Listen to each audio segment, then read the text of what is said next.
আরে ভালোবাসার জায়গা মদিনা, ভালো লাগার জায়গা মদিনা, বলেন ভালোবাসার জায়গা মদিনা, ভালো লাগার জায়গা মদিনা। এত সুন্দর জায়গা কোথাও দেখি না, এত সুন্দর জায়গা কোথাও দেখি না, সাজিয়েছেন আল্লাহ রাব্বানা ভালোবাসার জায়গা মদিনা, বলেন ভালোবাসার জায়গা মদিনা, ভালো লাগার জায়গা মদিনা। মদিনা শরীফে নূরের খাজিনা, মদিনা শরীফে নূরের খাজিনা, আশিকে ছাড়া কেউ তো বুঝে না, বলেন আশিকে ছাড়া কেউ তো বুঝে না ভালোবাসার না, বলেন ভালোবাসার জায়গা মদিনা, ভালো লাগার জায়গা মদিনা। সিশান কোনার বাবারা, আশেপাশে এলাকা থেকে আগন্তুক আমার বন্ধুরা, তোমরা তো রিচি এলাকার মসজিদের ভিতরে টাইলসের মধ্যে সেজদা দাও, তোমরা তো রিচি এলাকার মসজিদের ভিতরে তোমাদের মসজিদের যেই মুসল্লা আছে মুসল্লাতে সেজদা দাও, কিন্তু জানো আল্লাহর কাবা ঘরের সামনে দাঁড়ায়া দাঁড়ায়া আল্লাহর কাবা ঘরের কালা গিলাপটার দিকে চাইয়া আল্লাহর বান্দা যখন সেজদা দেয় চোখের পানি ধরে রাখতে পারে না, বান্দা কান্দে কান্দে কান্দে।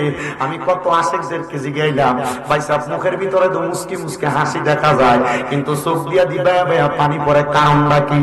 আমার পাই হুজুর এই কাবা ঘরের সামনে আসলে চোখের পানি এমনি এমনি পড়ে না, কাবা ঘরের সামনে আসলে চোখের পানিটা এই কারণে পড়ে, কারণ দুনিয়াতে নামাজ পড়ি একরকম, কিন্তু কাবা ঘরের সামনে আসলে আমার কাছে বড় মায়া মায়া লাগে। আমি দুনিয়ার জমিনের মধ্যে কি কাম করলাম, কিন্তু আল্লাহ কাবা ঘরের গিলাপটার দিকে চাইলে হুজুর আমার জীবনের সব গুনার কথা আমি ভুললা যাইগা, আল্লাহর কাবা ঘরের দিকে চাইলে আমার কলজাটা ঠান্ডা হয়ে যায়গা। এ আমার রিচির বাবারা, লাখ লাখ টাকার মালিক তুমি, ব্যাংকের মধ্যে তোমার টাকা পয়সা রাখা দিছো, তুমি টাকাটা প্রতি বছর জমলে তুমি এক কান দিয়ে একটু একটু করে জমি কিনা তুমি তোমার সন্তানদেরকে দিয়া যাইবা। এ রিচি এলাকার পর্দার অন্তরালের মা, তোমার এক ভরি দুই ভরি তিন ভরি পাঁচ ভরি স্বর্ণ তুমি বানিয়ে ঘরে রাখা দিছো না গো মা, এই স্বর্ণ দিয়া কোনো শান্তি না, না রে আব্বারা, এই জায়গা পয়সা জায়গা দিয়া টাকা পয়সা দিয়া শান্তি না। যদি জায়গা জমি থাকে একটা কোনা দিয়া বিক্রি কইরা ফুতের হাতে টাকাটা দিয়া কইবা, ফুতরে আমি তোর কাছে কিছু চাই না, এই জায়গা বেচার টাকাটা দিয়ে আমি আব্বারে মরার আগে একবার মক্কা শরীফ পাঠা। এ বাবা, এ যুবক ভাইয়েরা, কত হাজার হাজার টাকা কামাই করো, কত লাখ লাখ টাকা কামাই করো, তোমার টাকা পয়সা গুলো তোমার মতো পয়রা থাকবে, তুমি একদিন দুনিয়া থেকে বিদায় হইয়া যাইবা। কই কক্সবাজার ট্যুরে যাওয়ার জন্য 10,000 টাকা বাজেট করো, মক্কা মদিনা যাইবার লাগে তো এখন একটা অ্যাকাউন্ট বানাও নাই, মক্কা মদিনা যাইবার লাগে তো একটা ব্যাংকে করা টাকা বানাও না। আমি তোমার কদমে হাত দিয়া বলবো রে যুবক, দুনিয়াটা শান্তির জায়গা না, শান্তির জায়গা না। শান্তি যদি পাইতে চাও, আশিকের আসল জান্নাত সোনার মদিনাটা দেখবার জন্য একটা বার তুমি নিয়ত করো। বলো হুজুর আমার মাসে বেতনই তো 10,000 15,000 টাকা, আমি কেমনে যাবো? আমি বলবো তোমার চাকরির টাকা থেকে মাসে 500 টাকা আলাদা করে রাখো, আর নিয়ত করো নিয়াতুল মুমিনিন খায়রুম মিন আমালি, মুমিনের নিয়ত তার আমলের চাইতে উত্তম। খোদার কসম, খোদার কসম, যদি মক্কা মদিনা যাওয়ার আগে এই টাকা যদি তোমার জোগাড় না হয়, যদি তুমি মারা যাও, আমল নামায় মক্কা মদিনা সওয়াবটা পাইয়া যাইবা। ও বন্ধু, ওই মক্কা মদিনা যাওয়ার জন্য চেষ্টা করো। পর্দার মা বোনেরা, তোমার জামাইটা বিদেশ থাকে, আল্লাহর দোহাই লাগে গো মা বোনেরা, জামাইটা যদি বিদেশ থাকে, কত স্বর্ণ চাও গয়না চাও, প্রতি বছর বছর তোমার স্বামী তোমার জন্য একটা না একটা স্বর্ণের জিনিস বানিয়ে দেয়, একটা না একটা স্বর্ণের গলার হার বানিয়ে দেয়, একটা না একটা স্বর্ণের ছুরি তোমার বানিয়ে দেয়। এগুলা জামাইয়ের কাছে চাইও না, এগুলা জামাইয়ের কাছে চাইও না। শুধু কইবা তোমার কাছে আমি টাকা চাই না, পয়সা চাই না, স্বর্ণ গয়না চাই না, আমার একটু মক্কা মদিনাটা একটু দেখায় আনো। আর যদি তোমার কাছে থাকে এক ভরি স্বর্ণ বাজারে বিক্রি করে দাও। এখন বর্তমান বাজার মূল্যে এক ভরি স্বর্ণ বিক্রি করলে 1,22,000 টাকার উপরে পাওয়া যায়। এই স্বর্ণটা বিক্রি করে 22, 25, 30,000 টাকা যদি 1 লাখ হয়ে যায়, এই টাকাটা দিয়ে তুমি মক্কা মদিনা যাওয়ার নিয়ত করো। একবারে রিচির বাবারা, ওই মক্কার ঘরের সামনে গেলে তোমার কলিজাটা ঠান্ডা হয়ে যাইব। দুনিয়াতে কত রকমের পানি খাও, তোমাদের এলাকার মোটরের পানি খাইতে একরকম মজা লাগে, দোকানের ট্যাঙ্গের শরবত বানিয়ে খাইলে একরকম মজা লাগে, চিন্তা করে দেখো রিচির শান কোনার বাবা, দুনিয়াতে তুমি যদি দোকান থেকে 7 আপ কিনো, মজু কিনা খাও, বিভিন্ন রকমের কোমল পানি খাইলে তোমার কাছে একরকম আর একরকম মজা লাগে। কিন্তু মক্কার ঘর কাবাটা তাওয়াফ কইরা যখন দায়ের কন্যাটা দিয়া সাফা মারওয়ার দিকে আশেকরা যায়, এটা তাওয়াফটা 7 চক্কর শেষ কইরা যখন একটা পানির কৌটা ওই জায়গায় সিরিয়ালে দেওয়া জমজমের পানি, এই পানিটা খাইলে কলজাটা এত ঠান্ডা হয়, জানোনি এত মজা রে। এই পানি খাইলে তোমার দুনিয়ার অন্য কোন পানির স্বাদ হইতো তুমি ভুলা যাইবা। আইরে এত মজার জায়গা তুমি যাইতে পারবানি, একবার মনে মনে নিয়ত করো। আরে মনে বড় আশা ছিল যাব কন্যা, মনে বড়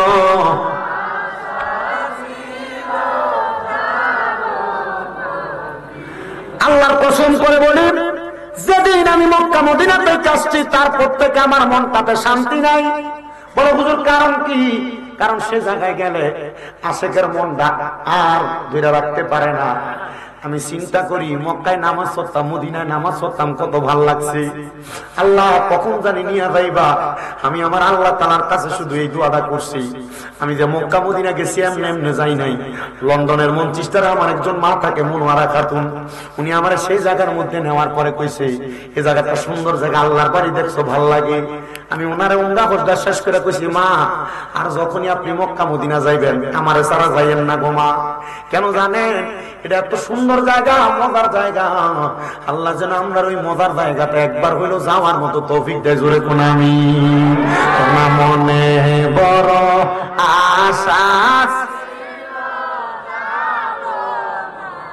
ওরে সালাম আমি করব গিয়ে, সালাম আমি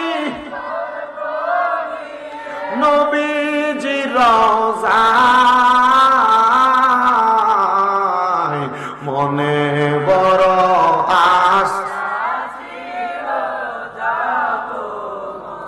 কাফেলাতে কে যাও তুমি, কে যাও মদিনায়, এ গরিবের সালাম দিও মদিনার বাদশায়। কইও গিয়া আমার সালাম, কন্যা কইও গিয়া লাম, কইও গিয়া আমার নবীজির রওজায়, মনে বড়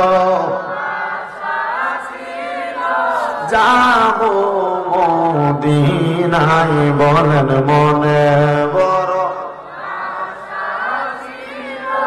যাব, ওরে আরব সাগর পারি দিব, নাই কই আমার তোরি, পাখি নয় তো উড়ে যাব, ডানাতে বরে করি। বলেন আরব সাগর পারি দেব, নাই কই আমার তোরি, পাখি নয় তো উড়ে যাব, ডানাতে বরে করি।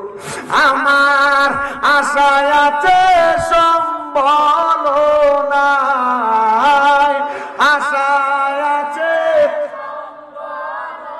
করি কি উপায়,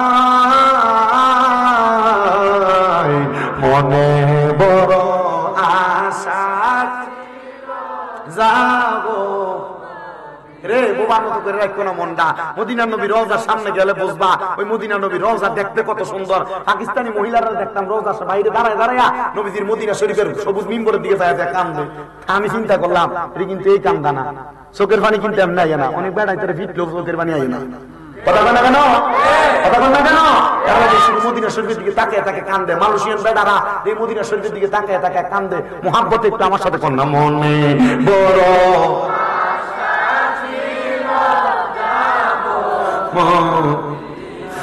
আমার রিচি এলাকার ভাই বাবারা বন্ধুরা মদিনা শরীফে এত বরকত, এত রহমত, আমরা সবাই ওই মদিনা যাইতে চাই কি চাই না? আমার ভাইরা, বাবারা, বন্ধুরা, এই মদিনা শরীফের কত বরকত, আরেকটু বরকত আমি আপনাদের কাছে বর্ণনা করি।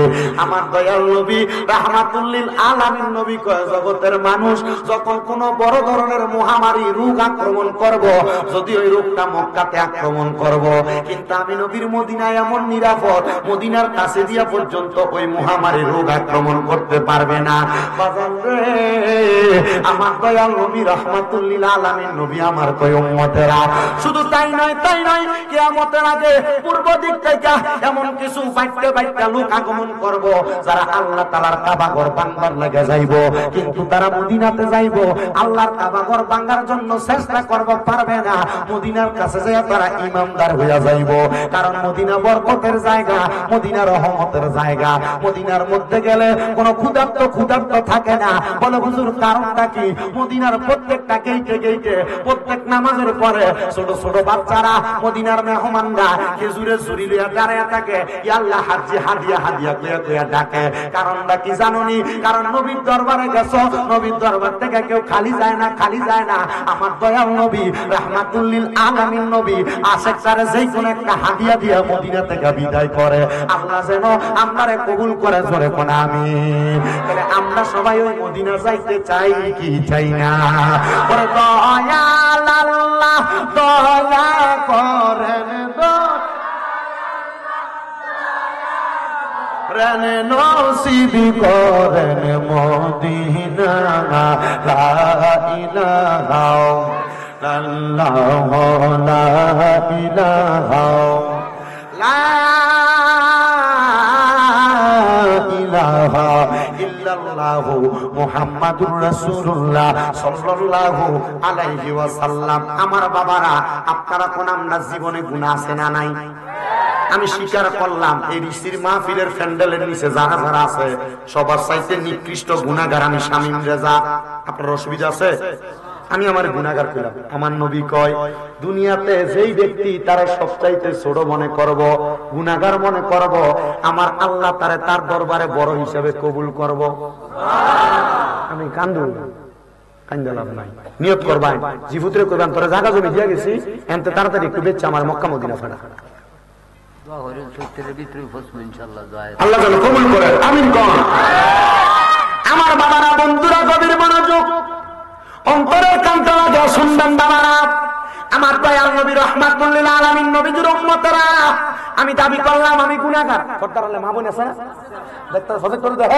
আমার মা বোনেরা, আমি আমার সবকে গুনাহগার মনে করলাম। আমি আপনাদের মতো একটা মায়ের গর্ভের সন্তান। আপনারা যারা আছেন যে কোনো না কোনো মায়ের গর্ভের সন্তান, কথা কোন ঠিক কিনা? বাবারে, জীবনে কত গুনাহ করছেন একবার চিন্তা করেন। আপনার নিজের দোষটা আপনারে কাউরে খোঁজার দরকার নাই। দেখবেন আপনি যখন কারোর দিকে আপনার একটা আঙ্গুল তুলবেন, নিচে দিয়ে ছায়া দেখবেন 3টা আঙ্গুল কিন্তু আপনার দিকে ফিরা রয়েছে। কথা কয় না? এই জন্য আমি স্বীকার করলাম, সবচাইতে বড় গুনাহগার আমি, সবচাইতে বড় বদকার আমি। আমার দাড়ি পাকা অনেক মুরব্বী বাবারা আছেন, যুবক ভাইরা আছেন, মুরব্বী বাবারা চিন্তা করেন, আপনার জীবনের গুনাহ যদি আপনার ফুটে দেখতো, আপনি বাপরে কিন্তু বাপ হইয়া পরিচয় দিত না। এ যুবক, লুকে লুকে কত গুনাহ করছো, গোপনে গোপনে কত গুনাহ করছো, গুনার খবর মা জানে না। যদি জানতো, তোমারে ফুট কইয়া পরিচয় দিত না। এ পর্দার অন্তরালের মা, একবার চিন্তা করে দেখো, তোমার জীবনের গুনাহ যদি তোমার স্বামী দেখতো, স্ত্রী কইয়া পরিচয় দিত না, বড় জায়গা দিত না। এই ঋষি এলাকার মধ্যে কোন মানুষ যদি চুরি করে, রাস্তা দিয়া যাওয়ার সময় মানুষ তারা চোর কইয়া ডাক দেয়। চিন্তা করে দেখছেন নি, আমার জীবনে যে এত গুনাহ, আমি যে মিছা কথা কই, আল্লাহ যদি আমার কপালে লিখতে দিত আমি মৃত্যু, তাহলে মানুষ আমার মিছা খোর কইয়া ডাকতো। যদি আমি বেনামাজি, আল্লাহ আমার কপালে লিখতে দিত আমি বেনামাজি, মানুষ আমার বেনামাজি কইয়া ডাকতো। আল্লাহ আমার তো মানুষ এডি কইয়া ডাকে না। ও আল্লাহ, আপনি আপনার গুনাহটি গোপন রাখছেন। আল্লাহ কয়, বান্দা হ্যাঁ গোপন রাখছি, রাখছি, বান্দা গুনাহ গোপন রাখছি, এই জন্যই তো তোমার বাহাদুরি, এই জন্য তো তোমার এত পাওয়ার, এই জন্য তোমার এত লম্বা লম্বা কথা। যদি তোমার গুনার খবর মানছে জানতো, তাহলে কিন্তু লম্বা লম্বা কথা বলতে পারত না, বাহাদুরিও থাকতো না। আল্লাহ কয় বান্দা গুনাহ করছো, সিলিন্ডার করো। আমি আল্লাহ না কইছি লা তাকুনা তুমি রাহমাতিল্লাহ, আমি আল্লাহর রহমত থেকে নিরাশ হইও না। ইন্নাল্লাহা, নিশ্চয় আমি আল্লাহ, ইয়াগফিরুজ যুনুবা জামিয়া, সকল প্রকার গুনাহগুলা ক্ষমা কইরা দেই। ইন্নাহু হুয়াল গফুরুর রহিম, নিশ্চয় তিনি আল্লাহ যিনি ক্ষমাশীল এবং দয়ালু। ওই আল্লাহ যদি ক্ষমাশীল হয়, দয়ালু হয়, আপনি যদি আপনার গুনার জন্য জীবনে একা একা একা একা কাঁদেন, আমার আল্লাহ জীবনের গুনাহগুলা মাফ করতে পারে কি পারে না? ও বাবারা, আল্লাহ যেহেতু জীবনের গুনাহ মাফ করতে পারে, জবান করে বন্ধ রাখবেন না, কারো জবানের দিকে তাকাইবেন না, চোখটা বন্ধ করে দিয়া কলবটার মধ্যে ধাক্কা দিয়া আল্লাহর হাবিব মুহাম্মদুর রাসূলুল্লাহর দিকে কলবটা মুতাজ্জু করার আগে, আপনারা যারা এখানে বায়াতে রাসূল গ্রহণ করছেন, হক্কানি পীর মাশায়েখের হাতে হাত রেখে বায়াত নিছেন, ওই পীরের কলবের সাথে আপনার কলব দ্বারা মুতাজ্জু করবেন, ওনাকে স্মরণ করবেন। ওনার কলবটা তরিকতের ইমাম খাজা গরিবে নওয়াজ হযরত আব্দুল কাদের জিলানী, বাহাউদ্দিন নকশবন্দি, মুজাদ্দিদ আল-ফেসানি, যে কোনো একজনের কলবের সাথে মিলিত হয়ে যাবে, তখন ওই কলবটা আমার রাসূলের সাথে একটা মুতাজ্জু কানেকশন হয়ে যাবে। এটা আমাদের হাজার কপালের ভাই, কারণ এই ঠান্ডা দিয়া বলে আনজে করে ঘুমাইবো, এটা আরো ভালো মুহাব্বতের কাম, সওয়াব কিন্তু এটার থেকে আরো বেশি হবে। হ্যাঁ, মারহাবা কয় না দি এটা কি জায়গা কি আমি এই কথা কনে আগা মারাবা, এটা কিন্তু ভাই প্রত্যেকদিন থাকবো, ওয়াজ কিন্তু প্রত্যেকদিন থাকতো না। আল্লাহ যেন কবুল করে, আমিন কর। মজার জায়গা, তবে এটা জান্নাতের বাগান, এই জান্নাত তো আপনি পাইবেন কই? এটা ঠিক আছে, আল্লাহ নবী কইছে বউ হইছে দুনিয়াতে জান্নাতের মজা পাওয়ার একটা মূল মাধ্যম। মারহাবা কম, জান্নাতের স্বাদের একটু অংশ কিঞ্চিত পরিমাণ আল্লাহ স্ত্রীর মাধ্যমে স্বামীদেরকে দিচ্ছে। আল্লাহ যেন আমরা কবুল করে, আমিন কর। আমার কাছে কেন জানি মনে হইতেছে এতগুলা মানুষ, কিন্তু আপনারা সুবহানাল্লাহ আলহামদুলিল্লাহ আমি যে কোন একবার আস্তে আস্তে করুন, অসুবিধা নেই, যতটুকু বলেন আলহামদুলিল্লাহ। আমি আপনাদের কাছে একটা আয়াতের খণ্ডাংশ তেলাওয়াত করছি, পুরো আয়াত তেলাওয়াত করি নাই। আমি আবার আপনাদের কাছে আয়াতটা তেলাওয়াত করব, মুহাব্বতে আল্লাহু আকবার আওয়াজ দিবেন, পারবেন তো ইনশাআল্লাহ? বিসমিল্লাহির রহমানির রহিম।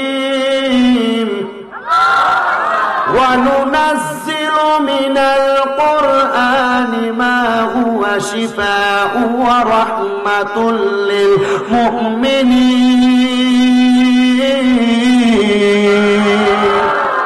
জবান খুলে বলেন ঘোষণাকার। আমার বাবারা, আলোচনা এখন থেকে শুরু হয়ে যাচ্ছে। আল্লাহ তাআলা কোরআনুল কারীমের মধ্যে বলেন, অনুনাজ্জিলু মিনাল কুরআনি, আমি অবতীর্ণ করেছি কোরআন, মা হুয়া শিফাউ, এটার আরোগ্য লাভের মাধ্যম হিসেবে, রাহমাতুল লিল মুমিনিন, মুমিনদের জন্য বরকত এবং রহমত হিসেবে। সুবহানাল্লাহ। আয়াতে কারিমার সরল অনুবাদ হইল, অনুনাজ্জিলু মিনাল কুরআনি মা হুয়া শিফাউ ওয়া রাহমাতুল লিল মুমিনিন। আমার আল্লাহ কয়, আমি কোরআন নাযিল করলাম মুমিনদের জন্য শেফা এবং রহমত হিসেবে। ও আল্লাহ, আপনি যেহেতু মুমিনদের জন্য কোরআনটারে শিফা এবং রহমত হিসেবে নাযিল করলেন, তাহলে আমরা বান্দারা আপনার কোরআনুল কারীমের তেলাওয়াত করব, আমরা লাভটা কি হইব?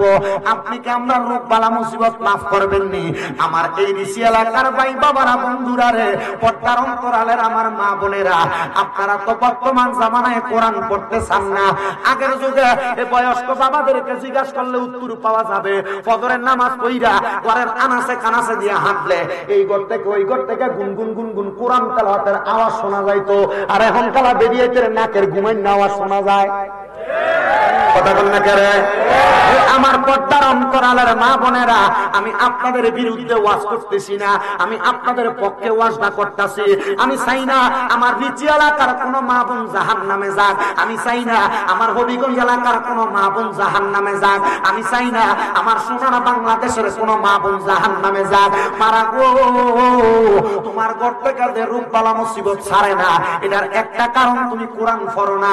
মা গো, তোমার জামাই যে কামাই রুজির বরকত হয় না, এটার একটা কারণ তুমি মা কোরআন পড়ো না। মা গো, তোমার শ্বশুর শাশুড়ি যে তোমার সাথে ভালো ব্যবহার করে না, এটার আরেকটা কারণ তুমি কোরআন পড়ো না। এ আমার বয়স্ক বাবারা, যুবক নওজোয়ান বন্ধুরা, নতুন বিয়া করেন না বেড়ারা, একটু মনোযোগ দিয়া শোনো রে বাবা।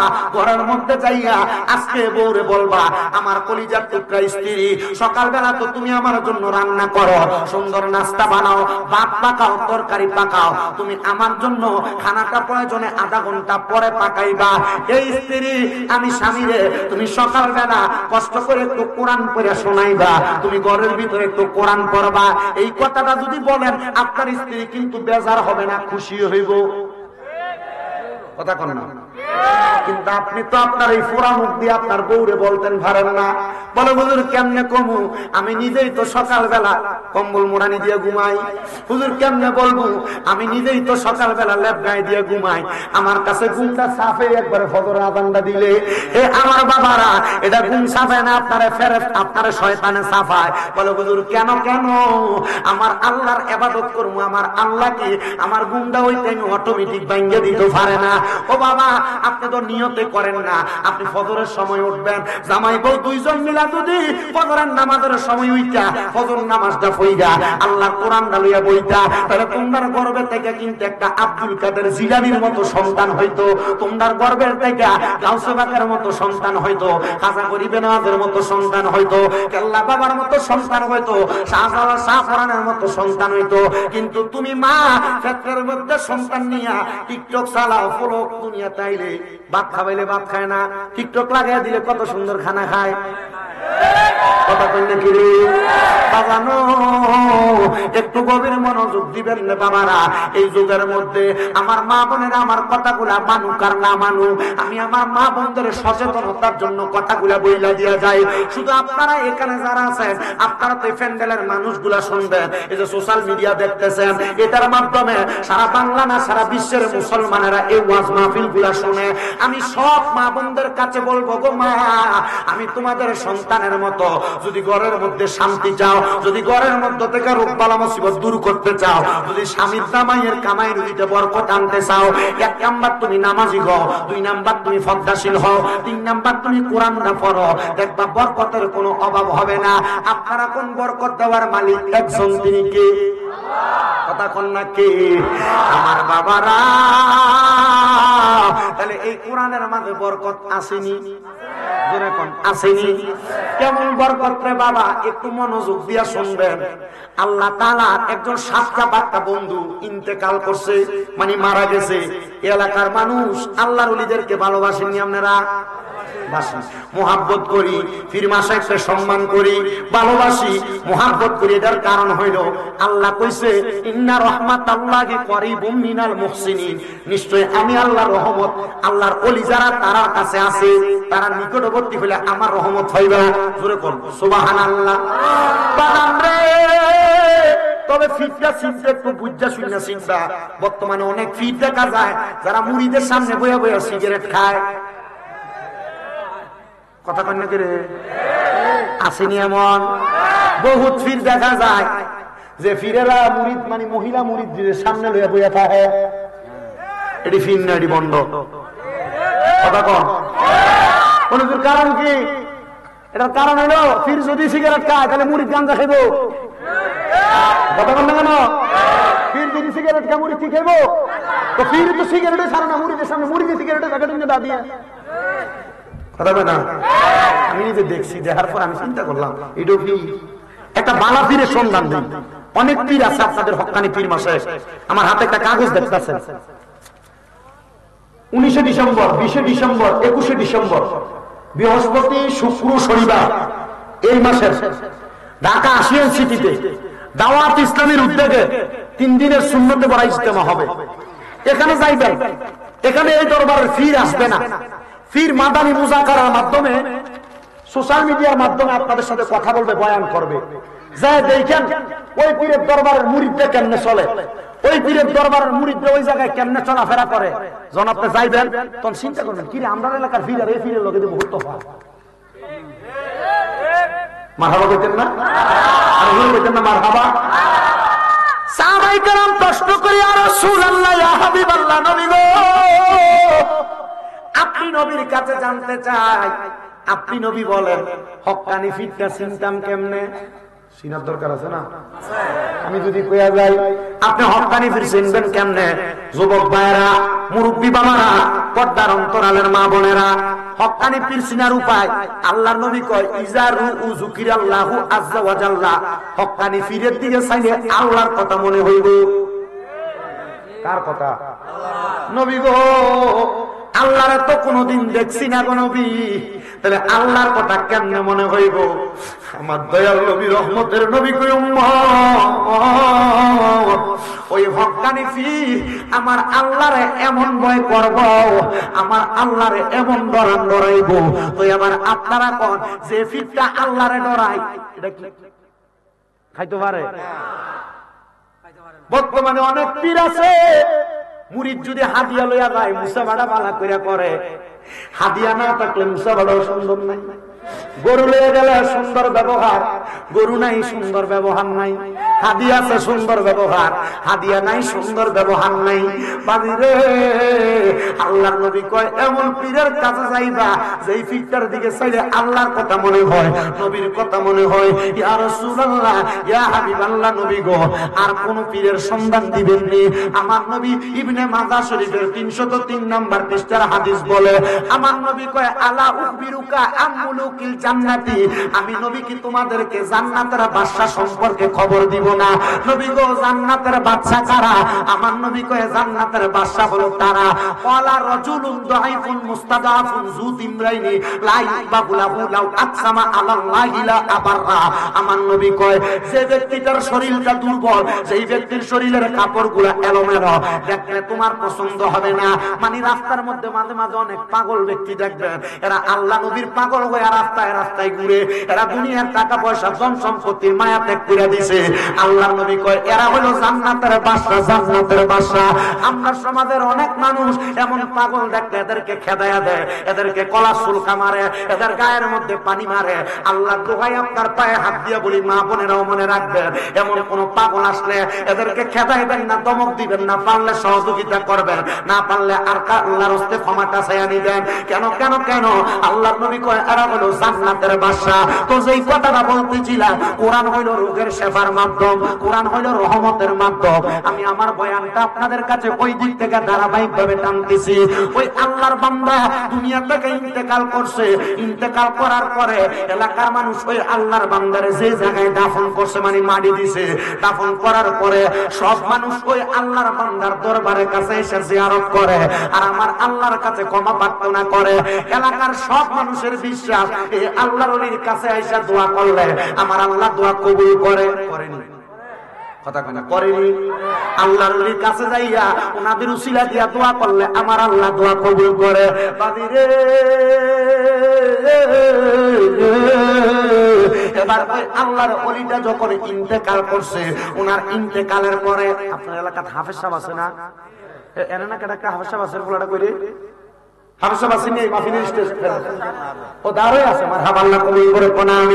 আমার ভাইয়েরা বাবারা বন্ধুরা, ওই এলাকার একজন হাফেজ সাহেব চিন্তা করলো, আমরা এলাকার ওই আল্লাহর ওলি, ওনার কাছে কত মানুষ যায়, আমি একবার যাওয়ার দরকার। এর হাফেজ সাহেব, তুমি কেন যাইবা? আল্লাহর ওলির দরবারে যাইও না, ওনাদের কাছে গেলে শিরিক হয়, বেদাত হয়। এমন ফতুয়া বাংলা সমাজে এমন অনেক মৌলবী সাহেবও দেয়, কথা কোন না ঠিক কিনা? আবার দিছে তো দিছে, আল্লাহর ওলির দরবারে যাওয়াটার বেদাত ফতুয়া দিছে। কয়দিন আগে শেরপুরের মুর্শিদপুর দরবারের ভিতরে যাইয়া আল্লাহর ওলির দরবারটার ভাঙচুর করে দরবারে গরু চুরি করছে। কথা বলি ঠিক কিনা? বাদান আমার, এদেরকে গালাগালি করা, এদের সাথে কোনো উগ্র কথা বলা আমার স্বভাব না। আমি কাউরে গালাগালিও করি না, উগ্র কথাও বলি না। আমার স্বভাব হইল, কেউ ভুল করলে পারলে ভুলটা ধরাইয়া দেয়। আর আমার 1 ঘন্টা 1.5 ঘন্টা ওয়াজের মধ্যে কোনো ভুল হইলে আপনি আমার ধরাইয়া দিবেন। বলে বুঝুর কারণ কি? কারণ সে আমার ভুলটা ধরাইয়া দেয়, আমি তারা আমার শত্রু মনে করি না। মাঝে মাঝে দেখবেন আমার ভুল ধরে অমুক হুজুর তমুক হুজুর, আর বেটা 1.5-2 ঘন্টা ওয়াজ করি, ভুল কেন হবে না? আমি কই এখন না, আমি যদি মরণের আগ পর্যন্ত পর্যন্ত ওয়াজ করি, আমার 10টা কথার ভিতরে 8টা কথা ভুল হইব, তুমি আমার 8টা ভুল কথা মানবা না, 2টা সঠিক কথা মানবা। এই সঠিক কথা মাইনা তুমি যদি আমল করো তাহলে এটার কারণে আল্লাহ আমারে মাফ করব। আমি মানুষ, আমার ভুল হবে, তবে মনে রাখো আমি যেমন ভুল করি তুমি এমন ভুল করো। আল্লাহর ওলির দরবারে যাও বেদাত বলো শয়তানের বাচ্চারা, আল্লাহর ওলির দরবারে দেখছি যে চুরি করছে, এটা কই ভাইলা?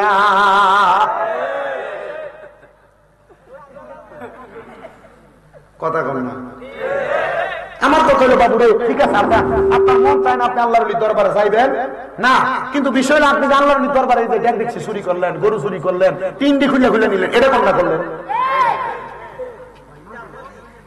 বাংলাদেশের বহুত ওলামায়ে মিলে গেছে, সুন্নিকন কওমিকন সবাই মোটামুটি একটা মিলজিলে চলতেছে, কিন্তু কিছু উগ্রবাদী আছে, এরা ইসলামটারে বহির্বিশ্বে, শুধু বাংলাদেশে না, কোথায় বহির্বিশ্বে জঙ্গিবাদের ধর্ম হিসেবে প্রমাণ করার লাগিয়া এমন দাঙ্গা হাঙ্গামা তৈরি করতেছে। কথা কি বুঝতেছেন? কথা বুঝতেছেন তো? আমরা তো কোন মুসলমানে কি জীবনে মসজিদে আগুন দিব? এরা মসজিদে আগুন দিছে, অনেক বিশাল দরবার, সেখানে কোনো মাজারও নাই। মাজার যদি থাকতো তাহলে মনে করতাম বেড়া বেরিয়ে ঘুমানে ঢুকে, এখানে কোনো মাজারও নাই, কেমনে আগুন দিল? আমার কলজাটা লাগছে। আমি আল্লাহর কাছে বলছি, আল্লাহ তুমি উত্তম ফয়সালাকারী, আল্লাহ তুমি জানো কেন তোমার বন্ধুর দরবার হামলা করাইলা। কিন্তু হ্যাঁ, এটা সত্য কথা, আল্লাহ বলেছে মান আদালি ওয়ালিয়ান ফাকাদ আযামতুহু বিল হারব। আল্লাহ কয় যারা আমার বন্ধুর সাথে দুশমনি করে আমি আল্লাহ এদের সাথে যুদ্ধের ঘোষণা করি। আল্লাহর লগে যুদ্ধ করবেন? নমরুদের কথা ভুলে গেছেন গা, ফেরাউনের কথা ভুলে গেছেন গা, ল্যাংরা মশারে কানের ভিতর দিয়ে ঢুকাইয়া জুতা দিয়ে বাইরে ফেলছে। তারপরে আপনি মরবেন আল্লাহর নিজের সাথে বেয়াদবি করতে। বড় সাবধান, বড় সাবধান, বড় সাবধান। আল্লাহ আমাদেরকে আল্লাহর ইতাআত আর গোলামিতে জীবন কাটানোর তৌফিক দান করুন। ধরে কোন আমিন। আমার বাবা বাবারা বন্ধুরা, হাফেজে কোরআন কয় এলাকার সব মানুষ আল্লাহর ওলির দরবারে যায়, ওনার উসিলা দিয়া দোয়া করে। আমিও এই কারণে যাবো যেন আমার আল্লাহ তাআলা আমার দোয়াটা কবুল কইরা লাই। বলে কি দোয়া? হাফেজ সাহেব ডাক দিয়া কয়, জগতের মানুষ আমার পেটের ভিতরে পীড়ার ব্যথা, মানে ব্যথা, পেটের ভিতরে বড় ব্যথা করে, আমার পেটের ব্যথাটা ভালো হয় না। আমি নিয়ত করছি ওই আল্লাহর ওলির দরবারে যাবি, কোরআন শরীফ তেলাওয়াত করাম। ওই আল্লাহর ওলির দরবারে যায় যদি কোরআন তেলাওয়াত করি রে, আমার আল্লাহ হয়তো এই কোরআন তেলাওয়াতের উসিলা আমার পেটের ব্যথাটা ভালো কইরা দিব। ঠিক? আর জোরে কন্যা সুবহানাল্লাহ। বাজানো ওই হাফেজ সাহেবটা আল্লাহর ওলির দরবারের সামনে যায় যায় কোরআন শরীফ পড়ে। আমার আল্লাহ এমন বরকত দান করছে, হাফেজ সাহেব কই 2টা আয়াত তেলাওয়াত কইরা শেষ করতাম পারছি না, আমার পেটের ব্যথা আমার আল্লাহ বালা কইরা দিছে। বাজানো আমার আল্লাহ যখন বান্দাটার পেটের ব্যথা বালা করছে, ওই বান্দা বাড়িতে গেছে, যাওয়ার পরে পরের দিন ওই বান্দার আবার পেটের ব্যথা যখন দেখা দিছে, বান্দা চিন্তা করলো গতকালকে আল্লাহর ওলির দরবারে যাইয়া কোরআন তেলাওয়াত করার কারণে আমার আল্লাহ যেহেতু আমার পেটের ব্যথা বালা করছে, আমি আজকেও যাইয়া আল্লাহর ওলির দরবারে কোরআন তেলাওয়াত করব। এবার ওই হাফেজ সাহেবটা আল্লাহর ওলির দরবারের সামনে দিয়ে কোরআন তেলাওয়াত করছে। কোরআন তেলাওয়াত করার সাথে সাথে আমার আল্লাহ তাআলা হাফেজ সাহেবের পেটের ব্যথা আবার ভালো করে দিয়েছে। হাফেজ সাহেব খুশি হইয়া আল্লাহর ওলির দরবার থেকে বাড়ির মধ্যে চলে গেছে। 2-3 দিন পরে আবার ওই আল্লাহ পাকের বান্দা হাফেজে কোরআনের পেটের মধ্যে ব্যথা যখন হয়, হাফেজে কোরআন কয় আমি আবার রওনা করলাম আল্লাহর ওলির দরবারের সামনে। আল্লাহর ওলির দরবারের সামনে যাইয়া আমি এবার আল্লাহ তাআলার কোরআন তেলাওয়াত করা শুরু করলাম। আমি দেখলাম অন্যদিন কোরআন তেলাওয়াত করলে আমার পেটের ব্যথা ভালো হয়, আজকে কোরআন তেলাওয়াত করতেছি আমার পেটের ব্যথা আরো বাড়তেছে, আবার কোরআন তেলাওয়াত করতেছি আবার আমার পেটের ব্যথা বাড়তেছে, আবার কোরআন তেলাওয়াত করতেছি আবার আমার পেটের ব্যথা বাড়তেছে। হাফেজে কোরআনটা রাগান্বিত হয়ে গেছে, বড় রাগ নিয়ে হাতের মধ্যে একটা চাবুক নিয়ে অথবা বেত নিয়ে আল্লাহর ওলির কবরটার উপরে, আল্লাহর ওলির মাজারটার উপরে বেতটা নিয়ে ঠাস ঠাস করে 3টা বাড়ি মারছে। নাউজুবিল্লাহ। কয়টা বাড়ি মারছে?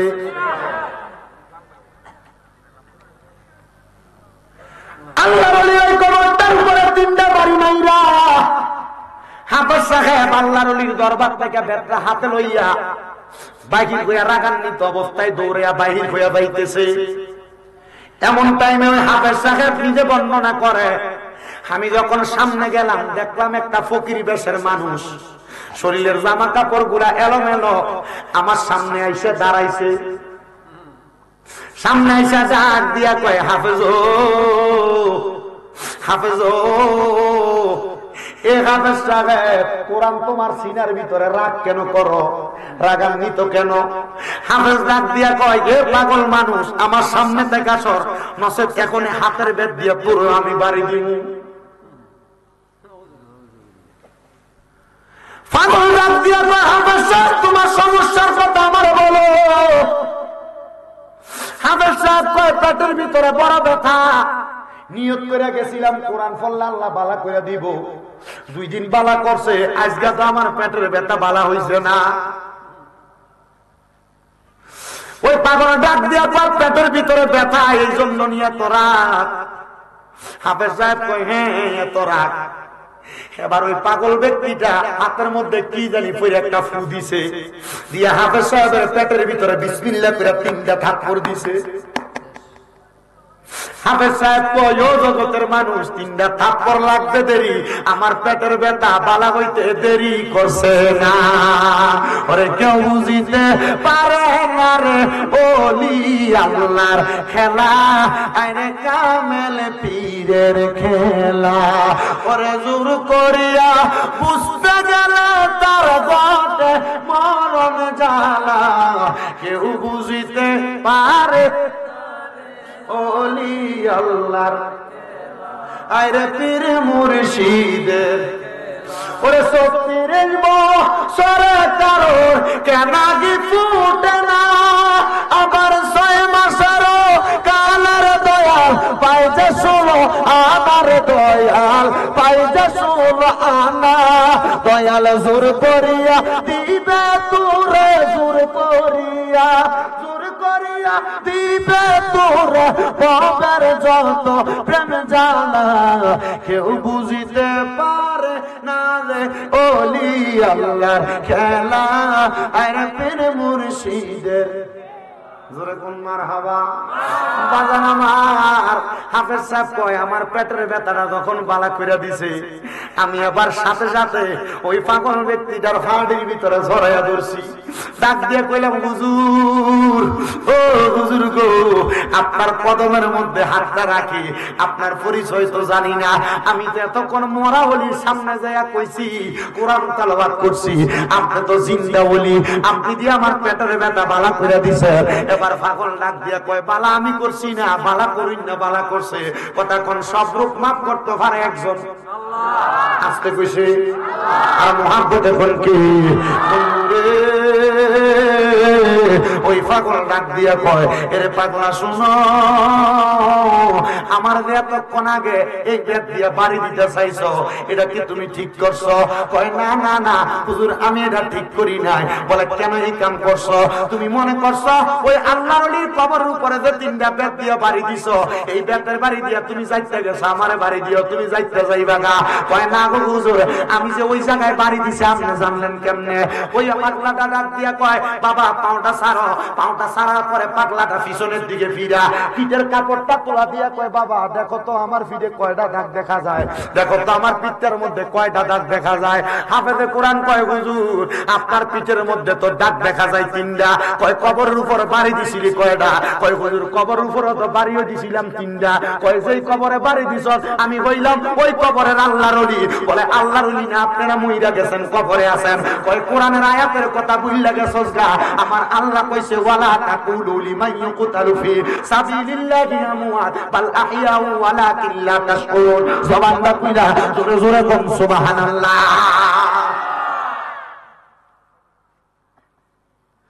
হে আমার নিচে এলাকার ভাই বাবারা, বন্ধুরা, আল্লাহ বলছে, যারা আল্লাহর রাস্তায় মারা গেছে, আল্লাহর রাস্তায় ইন্তেকাল করছে, তোমরা তারারে মরা কইও না। আল্লাহ কয়, বাল আহিয়াউ, তারা হইল জিন্দা। জোরে কয় সুবহানাল্লাহ। যারা তারারে মরা কয়, এরা নির্বুধ, এরা বোকা, এরা বুঝে না।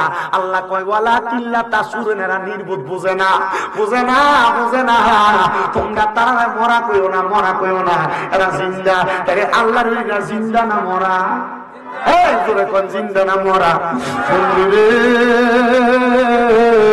ও আমার রিচি এলাকার বাবারা বন্ধুরা এবার ওই পাগলার যুবক ছেলেটা ডাক দিয়ে কয় হুজুর আপনি যেহেতু ওই আল্লাহর ওলি আপনি আমার একটা কথার জবাব না দিলে আমি আপনার কদম ছাড়তাম না হুজুর কেমনে উঠাইলেন আপনার কারণটা জানতে চাই হুজুর কয় আল্লাহর ওলিরা শুধু জিন্দা থাকে না রে জিন্দা থাকে না আল্লাহর ওলিরা মাঝে মাঝে সারা দুনিয়াতে বিচরণ কইরা কইরা ঘুরিয়া বেড়ায় আল্লাহ তাআলা আল্লাহর ওলিদেরকে সেই ক্ষমতা দিয়েছে তারা মরা না তারা জিন্দা তোমরা তাদেরকে বুঝতে পারো না চিনতে পারো না এবার ডাক দিয়া কই হুজুর প্রথম দিন কোরআন পড়ছি পেটের ব্যথা ভালো হইছে দ্বিতীয় দিন কোরআন পড়ছি পেটের ব্যথা ভালো হইছে তৃতীয় দিন কোরআন পড়লাম আমার পেটের ব্যথা ভালো হইল না কেন এই জবাব যতক্ষণ না দিবে ততক্ষণ আপনার আমি কদম ছাড়তাম না জোরে জোরে কোন সুবহানাল্লাহ আল্লাহুম্মা সাল্লি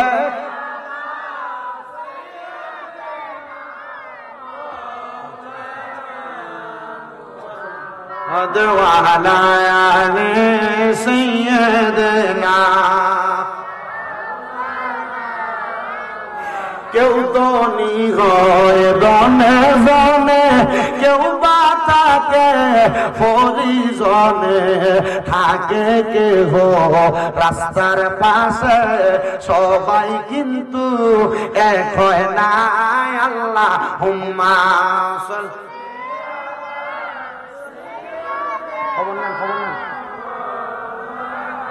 মুহাম্মদ ওয়া আলা আলি সাইয়্যিদিনা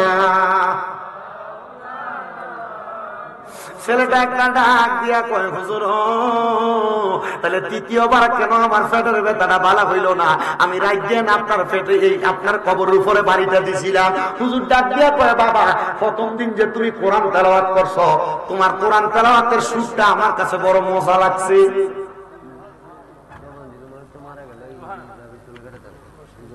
জোরে কইলেন না সুবহানাল্লাহ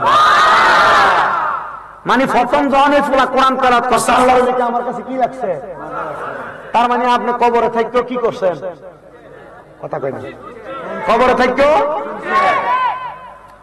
হুজুর দ্বিতীয় দিন কোরআন পড়লাম দ্বিতীয় দিনও তো পেটের ব্যথা ভালো হয়েছে বলে ওইটাও আমি শুনছি যখন তুমি কোরআন পড়ো আমার কাছে যখন ভালো লাগে আমি আমার আল্লাহর কাছে দোয়া করছি মাবুদ যে আমার কবরটার পাশে দাঁড়ায়া দাঁড়ায়া এত সুন্দর করে কোরআন তেলাওয়াত করে আল্লাহ তুমি ওই বান্দাটার পেটের ব্যথা ভালো করে দাও আল্লাহ আমার দোয়া কবুল করছে এ পাগলা তুমি যখন দ্বিতীয়বার পেটের ব্যথা ভালো হওয়ার পর 2-3 দিন আমার দরবারে আসো না কোরআনও পড়ো না আমি এই জন্য তৃতীয়বার যখন তুমি কোরআন পড়ছো আমার কবরের সামনে দাঁড়ায়া দাঁড়ায়া আমি আমার আল্লাহরে কইছি আল্লাহ এখন যদি তার পেটের ব্যথা ভালো করে দাও তাহলে সে আমার কাছ থেকে চলে যাবে এত মধুর সুরের কোরআন তেলাওয়াত আমি শুনতে পারবো না আল্লাহ তুমি তার পেটের ব্যথাটা আরেকটু বাড়াইয়া দাও যেন সে আমার কবরের সামনে দাঁড়ায়া দাঁড়ায়া বেশি করে কোরআন পড়ে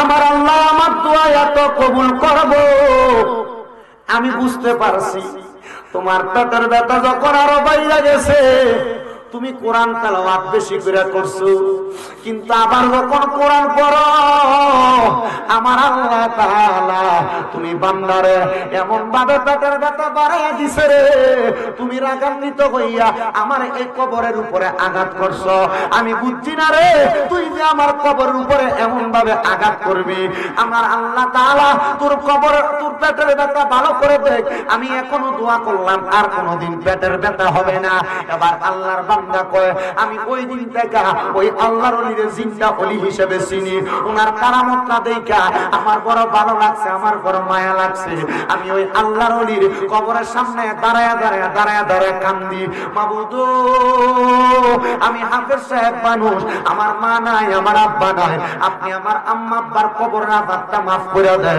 আল্লাহ আমার আম্মা আব্বার কবরের আযাবটা মাফ করে দেন হাফেজ সাহেব কাঁদতে কাঁদতে কাঁদতে কাঁদতে কাঁদতে কাঁদতে আমার আল্লাহর আল্লাহর কাছে বারবার দোয়া করে। দোয়া যখন করে এবার হাফেজ সাহেব বলেন আমি কোরআন তেলাওয়াত কইরা কান্না করতেছি কার জন্য? মার জন্য আর বাবার জন্য। আজকের মাহফিলে অনেক সন্তানই তো বসছেন, মা নাই বাবা নাই। সন্তান চিন্তা করেন না, মাহফিলে আখিরি মুনাজাতে আপনার মা বাবাদের জন্য মন ভরে দোয়া করা হবে। হাফেজে কোরআন ডাক দিয়া কয় জগতের মানুষ, আমি যখন আমার মা বাবার জন্য কান্না করতেছি, কান্না করতে করতে আমি ওই আল্লাহর ওলির কবরটার সামনে দিয়া যখন ঘুমিয়ে গেছি, আমার চোখটা লাগিয়া গেছে। এমন টাইমে দেখলাম আমার আম্মা আব্বা আমি সন্তানের ঘরের মধ্যে আমার মাথার মধ্যে হাত বুলিয়ে দেয়, মানে ছেলেটা ঘুমের ঘরে স্বপ্ন দেখতেছে।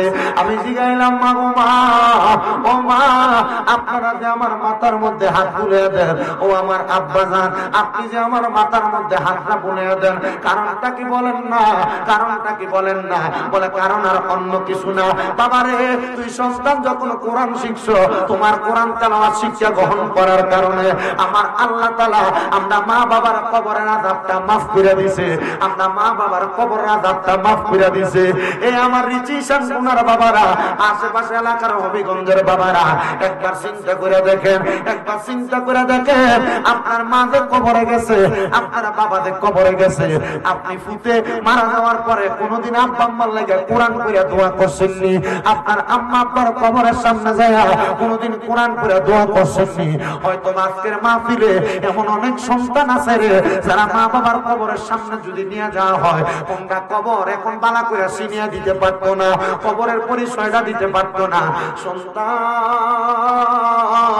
তোমার মা বাবা তোমার লাখ লাখ সম্পদ দিয়ে গেছে, কোটি টাকার সম্পদ দিয়ে গেছে, জায়গা জমি দিয়ে গেছে, বাড়ি দিয়ে গেছে, ক্ষেত পাথর বন্ধের মধ্যে জায়গা দিয়ে গেছে।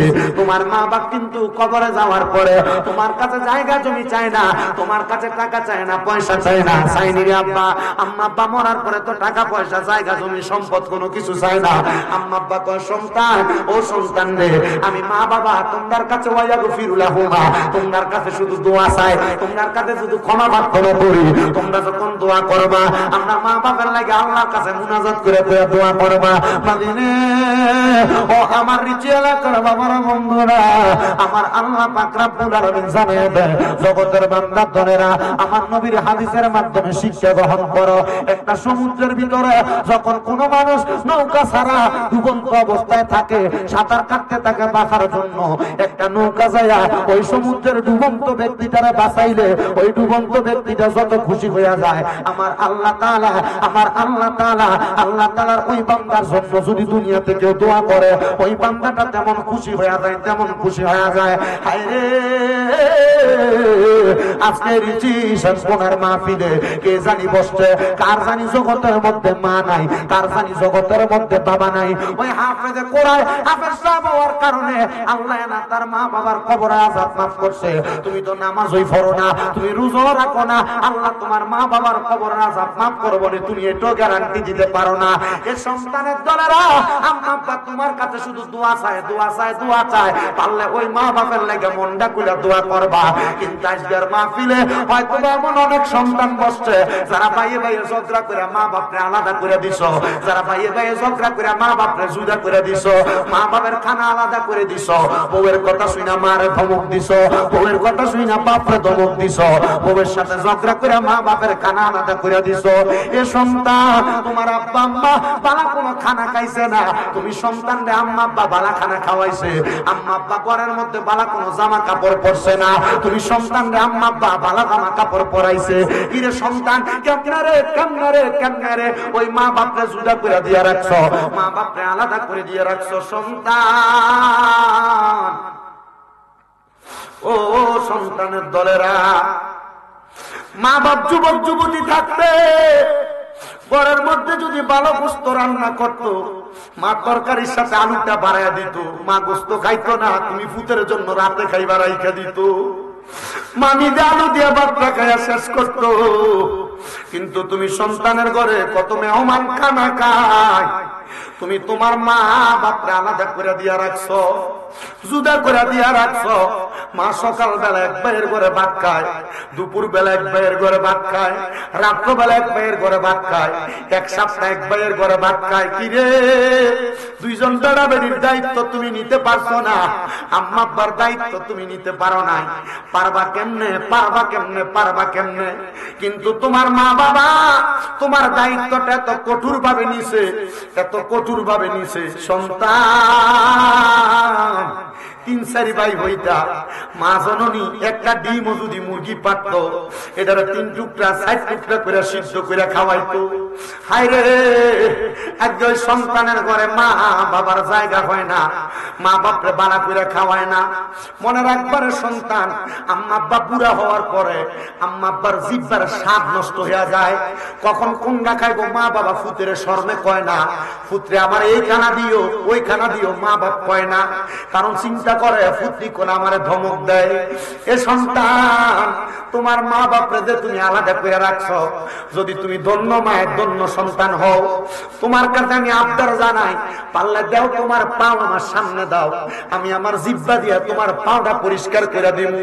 তবু ওয়াদা করবা, আজকে এখান থেকে বাড়ির মধ্যে যাইবা, যে মা বাপের পাউডির মধ্যে ধরবা, ধরে কইবা, মা ও আব্বা, আল্লাহর রাস্তে আপনার কাছে মাফ চাই, আল্লাহর রাস্তে আপনার কাছে ক্ষমা চাই, আর আলাদা খাওয়া লাগবে না, এখন থেকে আমি সন্তানের ঘরে খাইবেন।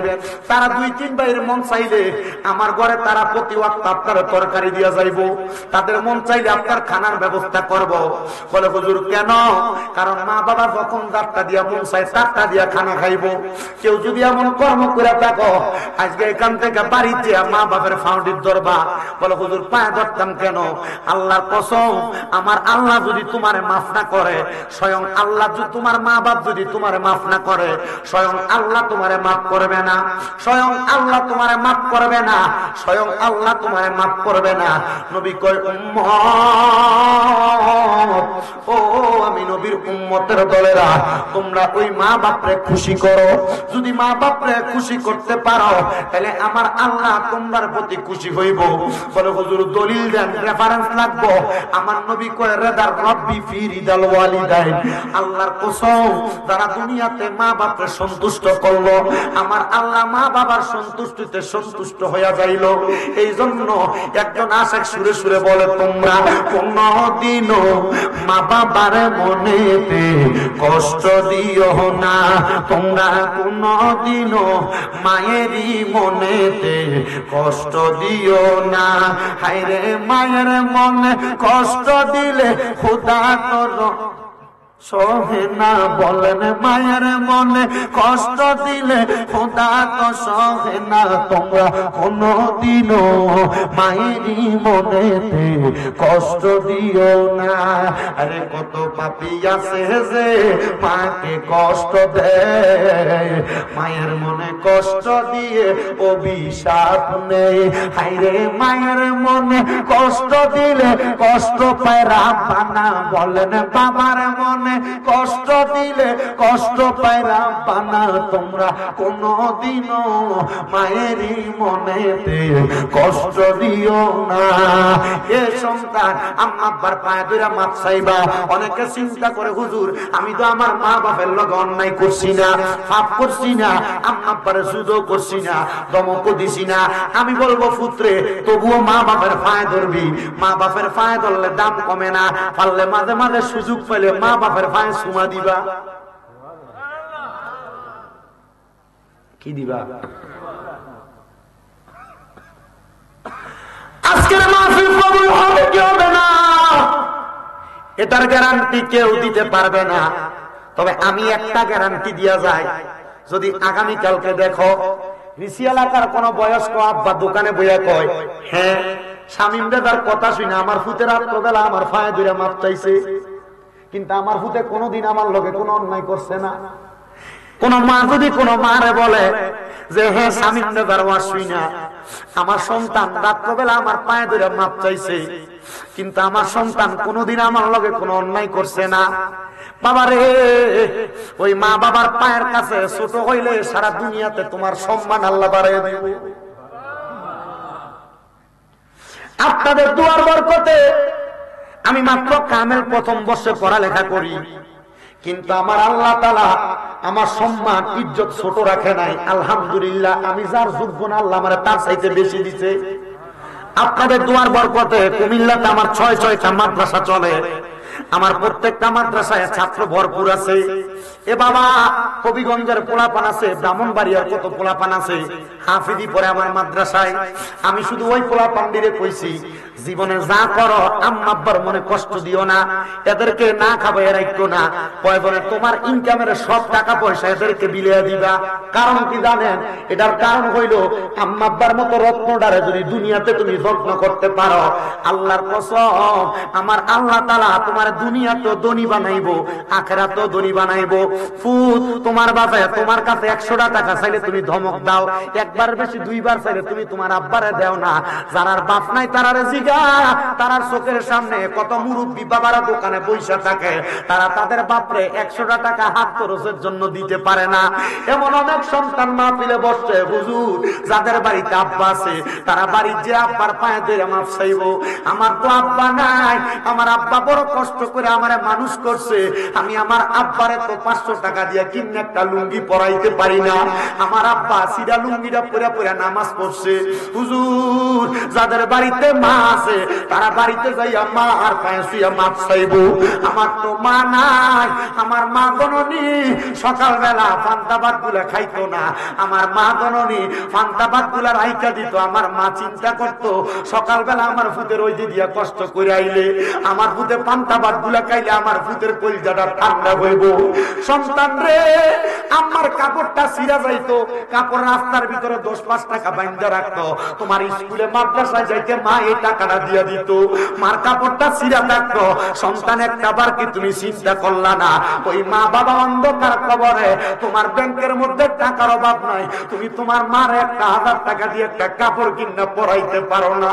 হায় রে, এই টাকা দিয়া কি করবা? এই পয়সা দিয়া তুমি কি করবা? যদি তোমার টাকা পয়সা দিয়ে তুমি তোমার মা বাপকে শান্তি না করতে পারো, সন্তান আল্লাহর দোহাই লাগে, আম্মা আব্বা কবরে চইলা গেছে, টাকা পয়সা ধন সম্পদ কোনো কিছু তোমার কাছে চাই না। আম্মা আব্বা চাই শুধু সন্তান ওই মার জন্য দোয়া করব, আব্বার জন্য দোয়া করব। যদি পারো প্রত্যেক শুক্রবারে জুমার নামাজটা পড়া আম্মা আব্বার কবরের সামনে দাঁড়ায়া রব্বির হামহুমা কামা রব্বায়ানি সগীরা বইলা দোয়া করবা। আমার আল্লাহ তাআলা ওই দোয়ার কারণে মা বাপরে মাফ কইরা দেয়।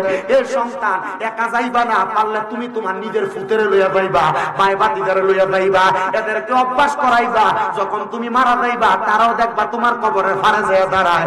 আমার মসজিদের একজন সেক্রেটারি আমানুল্লাহ চৌধুরী সাহেব, ওনারে মাঝে মাঝেই দেখি উনি ওনার ছেলেরে নিয়ে ওনার মা বাপের কবর জিয়ারত করে। আমি চিন্তা করলাম এটার উদ্দেশ্য হইল উনি যেমন ওনার মা বাপের কবর জিয়ারত করে ওনার ফুতে লইয়া, ওনার ফুতে ওনার মরার পর ওনার কবর জিয়ারত করব, অভ্যাসে পরিণত হইব। মা বাপ কবরে আছে চিন্তা করবা না, মুনাজাতের মধ্যে দোয়া হবে আল্লাহ যেন রাহমাতুল লিল আলামিন নবীর উসিলায়, ওই হাফেজে কোরআনের এলেমের উসিলায় যাদের মা বাবা কবরে, আম্মা আব্বার কবর জান্নাতের বাগান বানায়। এ আমার রিচি শামপুনা নবীর প্রেমিক সুন্নি যুব সংঘের ভাই বাবারা, যুবকেরা, মুরব্বী বাবারা, প্রবাস থেকে যারা যারা দেখতেছেন দেখবেন আমার যুবক ভাইরা, এই নবীর প্রেমিক সুন্নি যুব সংঘের কাজটা যেন হয় নামাজ পড়া, আম্মা আব্বার খেদমত করা, ভালো ভালো কাজে থাকা। আল্লাহ যেন এই যুব সংঘের প্রত্যেকটা যুবককে কবুল করে, জোরে বলেন আমিন।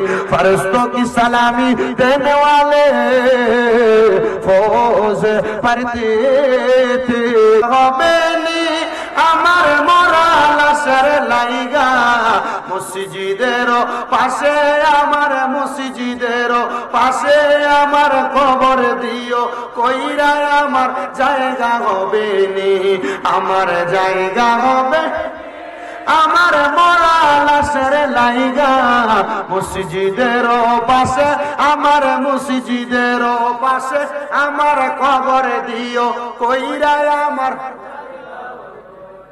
আল্লাহুম্মা আমিন, আল্লাহুম্মা আমিন। আলহামদুলিল্লাহি রাব্বিল আলামিন, الصلاة والسلام على رسوله الكريم. ربنا ظلمنا أنفسنا وإن لم تغفر لنا وترحمنا لنكونن من الخاسرين.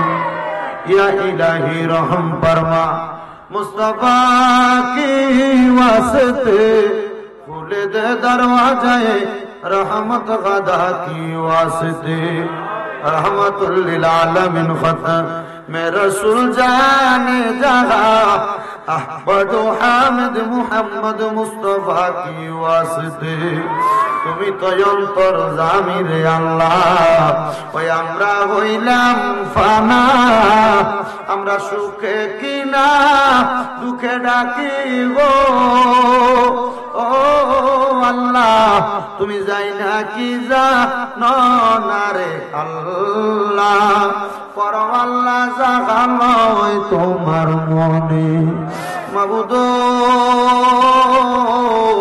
মায়ের নজর করে তাকে দেখেন গো আল্লাহ এই রিচি ঈশান কোনা নবীর প্রেমিক সুন্নি যুব সংঘের উদ্যোগে কবরবাসীর মাগফিরাত কামনায় 10তম সুন্নি মুখা সম্মেলন সাজাইয়া আজকের জান্নাতের বাগানে আমার যেই ভাই বাবারা পর্দার অন্তরালের মা বোনেরা বিশেষ করে সোশ্যাল মিডিয়ার মাধ্যমে দেখনেওয়ালা ভাই বাবারা মা বোনেরা যারা মুনাজাতের মধ্যে হাত বাড়িয়ে দিছে আল্লাহ যার হাতটা তোমার কাছে মায়া লাগে পছন্দ হয় ওই হাতের উসিলায় আমরা প্রত্যেকের জীবনের গুনাহ মাফ কইরা দে গুনাহ মাসুম বান্দা বানায়া দাও মাবুদ তুমি যদি আমরারে মাফ কইরা দাও আল্লাহ কারোর কাছে কোনো জবাবদিহিতা করা লাগবে না যদি রহমত দিয়া ভরপুর কইরা দাও আল্লাহ তোমার রহমতের দরিয়ায় কোনো কম হবে না তোমার রহমানুর রহিম নামের খাতিরে আমরা প্রত্যেকের দোয়াগুলা কবুল আর মঞ্জুর কইরা নাও আল্লাহ আজকের এই মাহফিলে যারা টাকা দিয়া পয়সা দিয়া শ্রম দিয়া বুদ্ধি দিয়া পরামর্শ দিয়া